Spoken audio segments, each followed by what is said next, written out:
तर मग नमस्कार मंडळी, गणपती बाप्पा मोरया.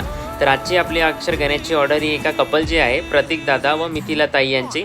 तर ही ऑर्डर मला आलेली आहे अमेरिकेवरून. तर अक्षर गणेश कसा झाला हे नक्की सांगा व तुम्हालाही तुमच्या नावाचा सुंदर असा अक्षर गणेश बनवून पाहिजे असेल तर तुमच्या नावाची नक्की कमेंट करा.